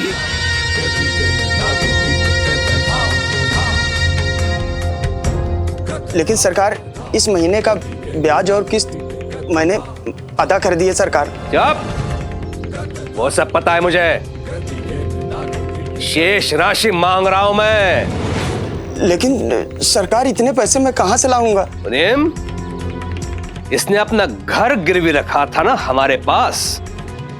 जी सरकार। उस पर अधिकार कर लो। सरकार, मैंने हमेशा वक्त पर किस्तें दी हैं, ब्याज चुकता किया सरकार। सरकार, आप मेरे साथ ऐसा मत कीजिए। मुझे कुछ नहीं सुनना है रविदास।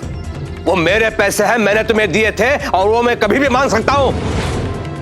और सुनो, ये मेरा बनाया हुआ नियम है। सरकार, अगर आप मेरा घर ले लेंगे तो मैं अपनी जवान बेटी को लेकर कहां जाऊंगा? जवान बेटी? तेरी जवान बेटी अब नायिका बन गई है ना? भेजता है ना उन भांडों की टोली में गाना बजाने के लिए। वहां तो उसे पैसे मिलते होंगे।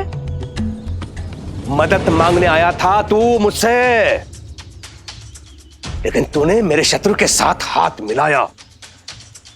मुनीम, इसके घर का सब सामान बाहर फेंकवा दो और घर पे कब्जा कर लो।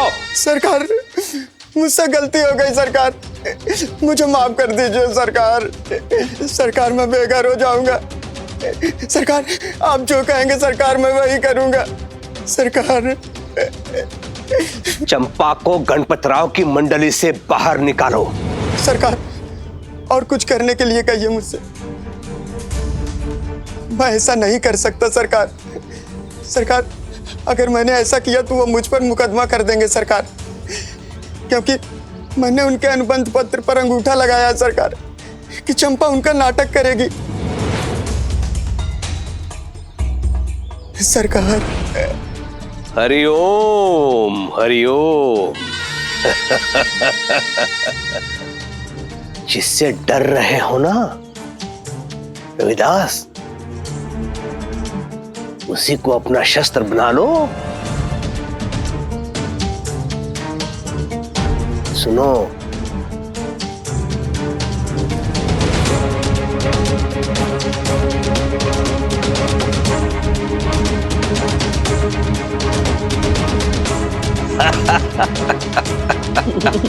सरकार, ये मैं कैसे कर सकता हूँ? अगर तुम्हें अपना घर प्यारा है ना रविदास, तो ये तुम्हें कुछ भी करके, कैसे भी करके करना होगा और तुम्हें ही करना होगा। और नहीं किया तो शिरडी के बाहर फेंकवा दूंगा तुम्हें। सुनो, आज रात तक का समय है तुम्हारे पास। कल आके अपना निर्णय बता देना। हरिओम।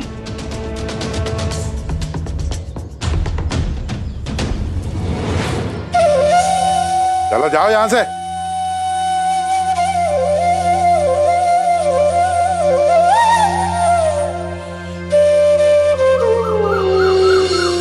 समझ नहीं आ रहा कि क्या करूं। अपनी ही बेटी के अरमानों को मैं कैसे चूर चूर कर दूं। तुमने तो देखा है ना, आजकल वो कितनी खुश रहती है। उसकी खुशी के लिए आप चाहेंगे कि हम बेघर हो जाएं? अगर कुलकर्णी सरकार के हिसाब से काम नहीं किया तो हम तो बर्बाद हो जाएंगे। और जल में रहकर मगर से बैर कौन लेता है? आई, आप लोग यहाँ? मैं आपको कब से ढूंढ रही थी। अच्छा ये बताओ, मैं साड़ी में कैसी लग रही हूँ?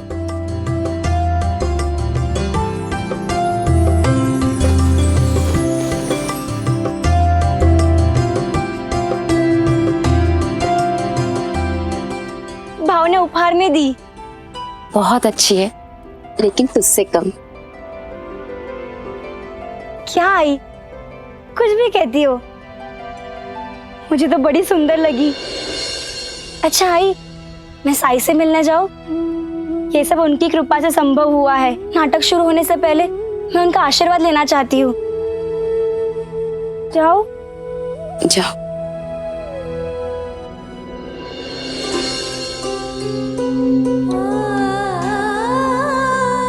मैं भी नहीं चाहती कि मेरी बेटी का दिल टूटे, उसके सपने अधूरे रह जाएं।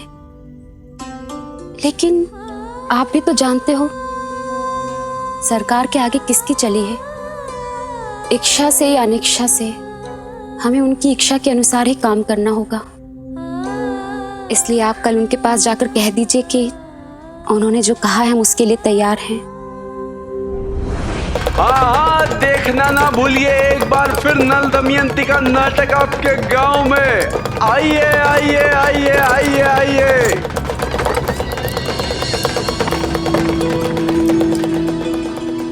चंपा, मैंने कहा ना, साई आरो के जैसे नहीं है। वो तुम्हारा मजाक नहीं उड़ाएंगे। एक बार बात करके तो देख। नो नो नो नमस्ते साई। साई, तुम्हें याद है जब मैं चंपा को पहली बार द्वारका माई लेकर आई थी? वो ढंग से बोल भी नहीं पाती थी, घबराती थी, बात बात पर हकलाती थी, और फिर तुमने उसे ठीक कर दिया। और अब देखो, ही चंपा सैकड़ों लोगों के सामने अभिनय करेगी, गाना गाएगी। उसे सिर्फ आत्मविश्वास की जरूरत थी लक्ष्मी। और फिर उसने यूं ही अपना मन बहलाने के लिए गाना शुरू किया। मुझे आज भी याद है, वसुधा काकी उसे हमेशा डांटती रहती थी गाने के लिए। मुझे खुशी है कि उसने गाने का अभ्यास कभी भी बंद नहीं किया। चंपा की आवाज बहुत मधुर है। ये उसे ईश्वर का आशीर्वाद है, वरदान है। इस वरदान, इस आशीर्वाद को छीनने वाले हम कौन होते हैं? मुझे पता है चंपा को ये गजरा बहुत पसंद आएगा। अब तुम कहोगे लक्ष्मी सबूरी रख, लेकिन नहीं रखी जाती मुझसे सबूरी। मैं तो बस चंपा के नाटक का इंतजार कर रही हूँ कि कब समय हो और मैं वहां जाकर बैठ जाऊं। साई, तुम भी आओगे ना हमारे साथ? मैं ठहरा बैरागी, मैं वहां आकर क्या करूंगा? क्यों नहीं आएंगे आप?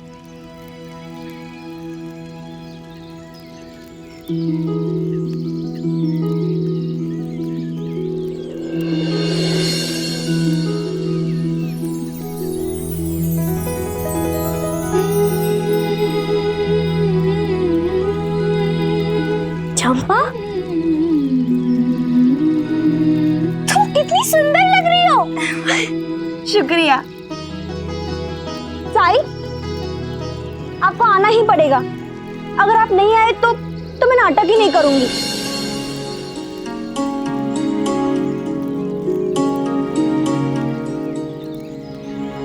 नहीं चंपा, ऐसा नहीं कहते।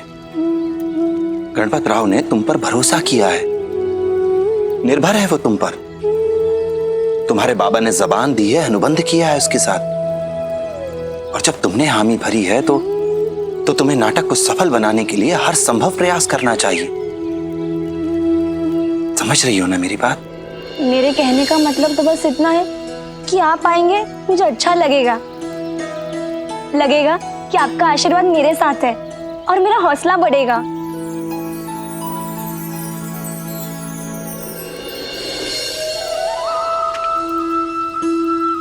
ये ले,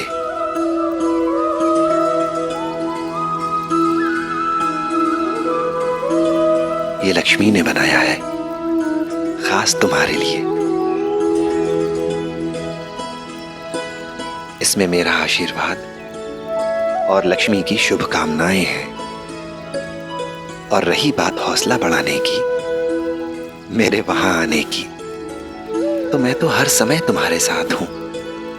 तुम बस मुझे याद करना और मैं वहां पहुंच जाऊंगा।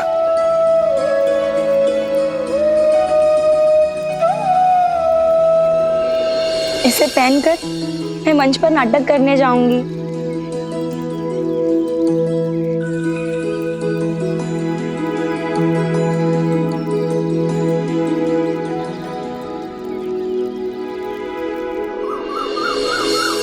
तुम लोग बस चंपा के मंच पर आने का इंतजार करना।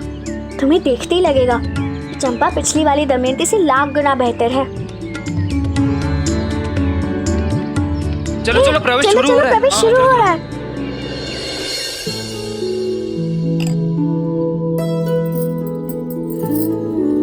तैयार हो?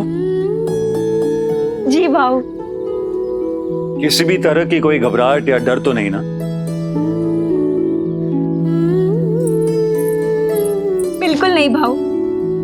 तो फिर रानी दमयंती, हमारा नाटक शुरू ही होने वाला है। जल्दी आ जाना।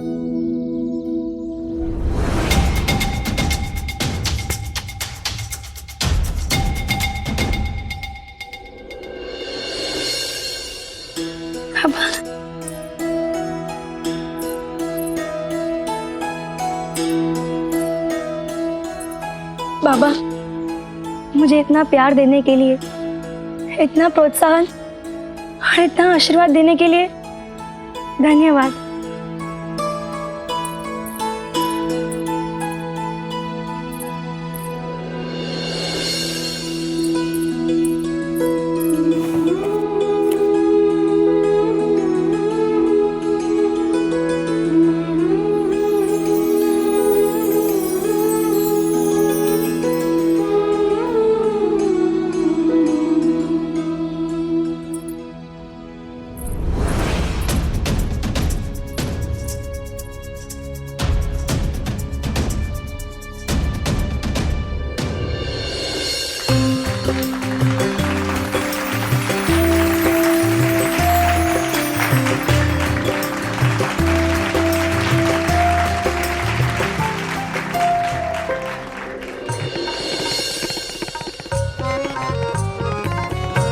राजा नल की जय, राजा नल की जय, राजा नल की जय, राजा नल की जय। नमस्कार राजन।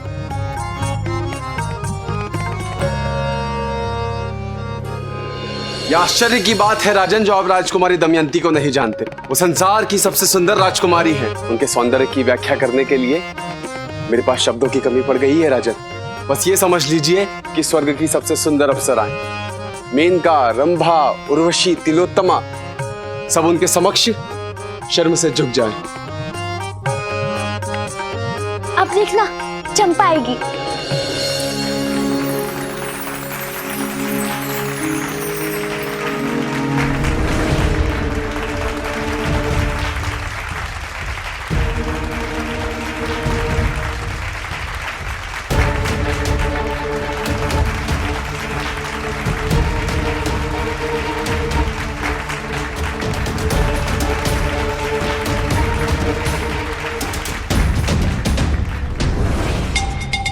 आंखें फाड़ फाड़ के क्या देख रहा है तू? तुझे याद है ना सरकार ने क्या करने के लिए कहा है? तो कब करेगा? नाटक खत्म होने के बाद?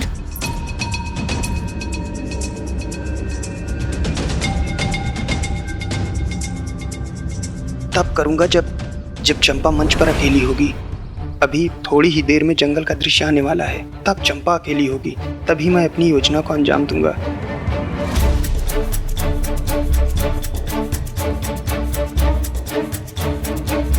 आप लोग निश्चिंत रहिए, मैं करता हूँ।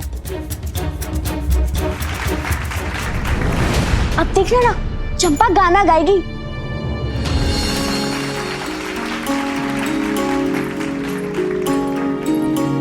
राजन, राजन कहाँ हैं आप? राजन, राजन कहाँ हैं आप? राजन,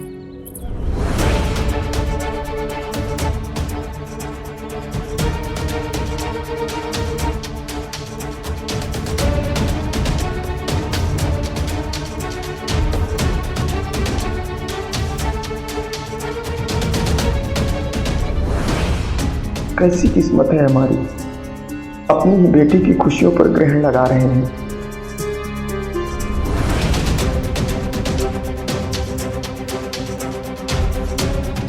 ये छिपकली मरी हुई है, इसलिए इधर उधर नहीं भागेगी, एक ही जगह पर चिपकी रहेगी। चंपा को इससे कोई फर्क नहीं पड़ता कि छिपकली जिंदा है या मरी हुई है।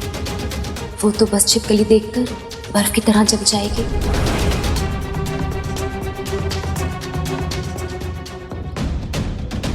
देखना बलाल पंत, ये गाना चंपा को रातों रात मशहूर बना देगा। वो तो ठीक है, लेकिन ये चंपा गा क्यों नहीं रही?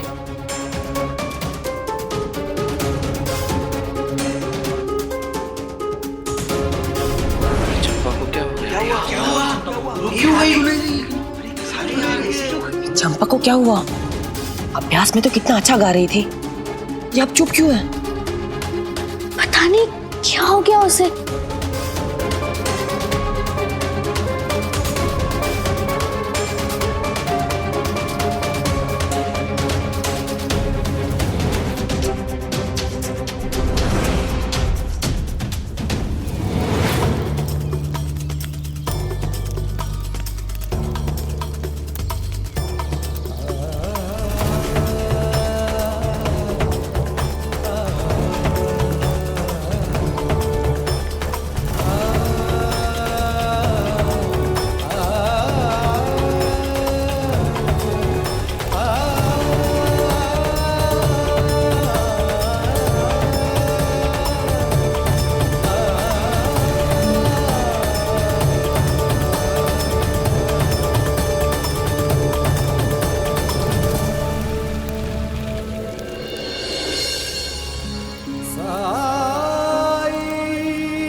याद करो मैंने तुमसे क्या कहा था।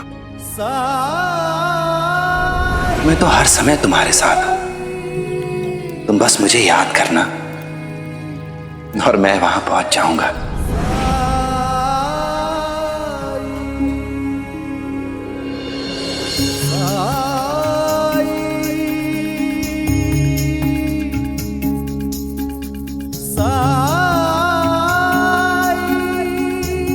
साई,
माफ करना बेटी, हम मजबूर हैं। गाओ चंपा, घबराओ मत, गाओ।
इस भारतवर्ष की पवित्र भूमि पर आज एक नए सितारे का पदार्पण हुआ है।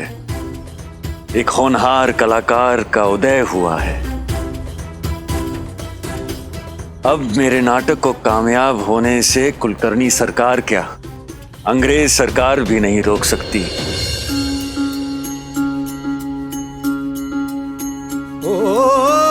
जब कठिनाई छाई तू ही याद आया, भटके राही को तूने रास्ता दिखाया, तूने भक्तों का बेड़ा पार लगाया। तेरी महिमा मेरे साईं कौन जान पाया। ओम साई ओम साई ओम साई ओम साई ओम साई ओम साई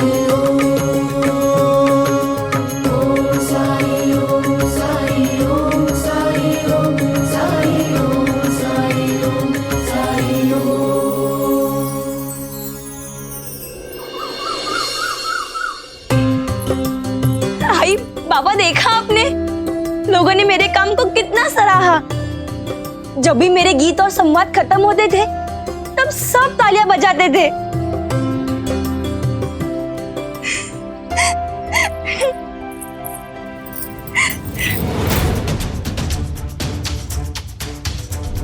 अगर तुम्हें अपना घर प्यारा है ना रविदास, तो ये तुम्हें कुछ भी करके, कैसे भी करके करना होगा और तुम्हें ही करना होगा।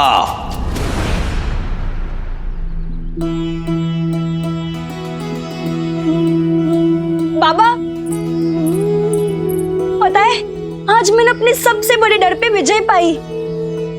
जंगल वाले दृश्य में पेड़ पर एक छिपकली थी। मैं तो डर से सुन हो गई और फिर एक चमत्कार हुआ।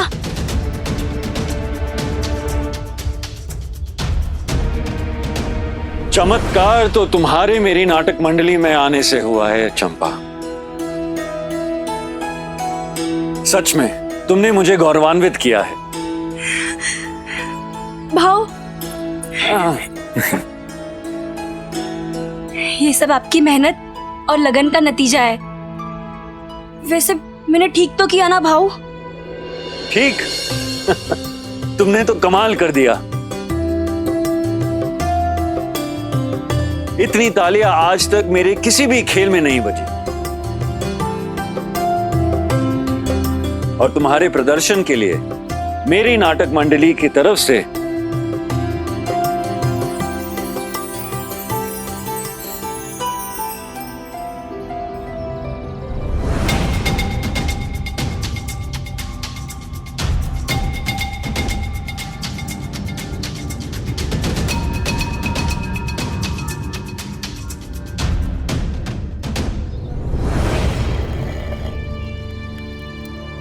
अब मल्हारी की तबीयत कैसी है?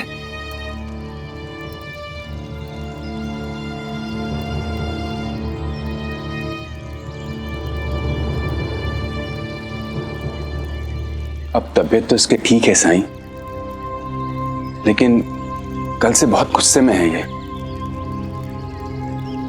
दरअसल साईं, कल इसके सारे दोस्त नाटक देखने जाने वाले थे और हमने इसे जाने नहीं दिया, क्योंकि साईं इसके स्वास्थ्य को लेकर अब मैं कोई जोखिम नहीं लेना चाहता था। और फिर ये घंटों तक रोता रहा। कल इसने ठीक से खाना भी नहीं खाया।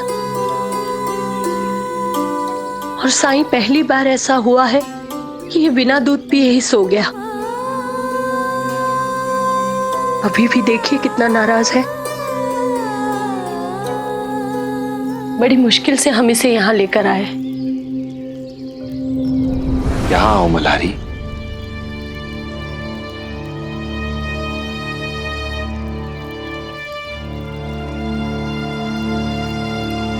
सुना नहीं तुमने?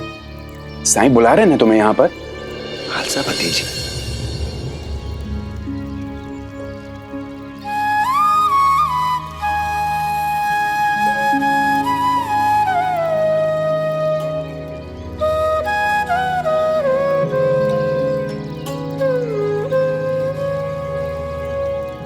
जरा देखूं तो मेरे मल्हारी की तबीयत अब कैसी है।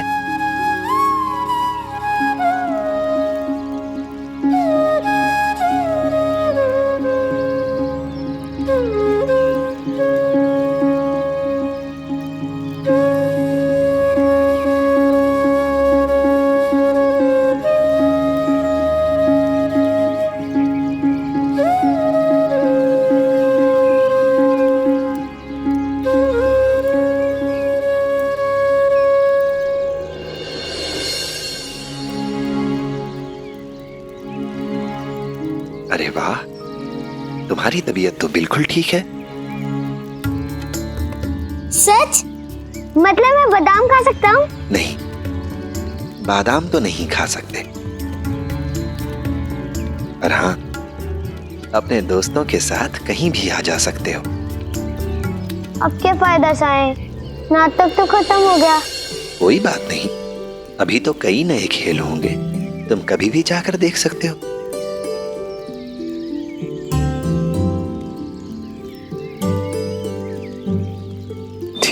ठीक है मल्हारी, कल हम सब साथ में नाटक देखने जाएंगे। ठीक है? खुश? ठीक है, मैं अपने सारे दोस्तों को बता देता हूँ कि कल हम लोग नाटक देखने जाएंगे। आराम से।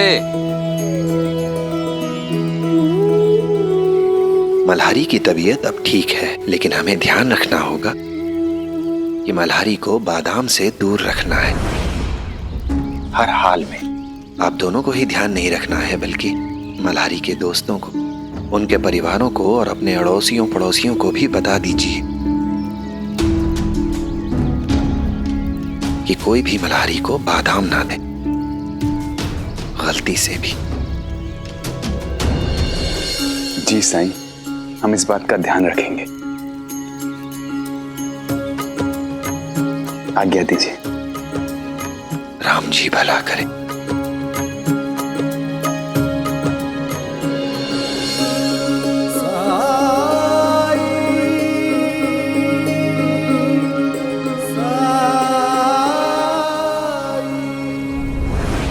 ऐसे और भी मज़ेदार वीडियो के लिए हमारे चैनल को लाइक, शेयर और सब्सक्राइब करें।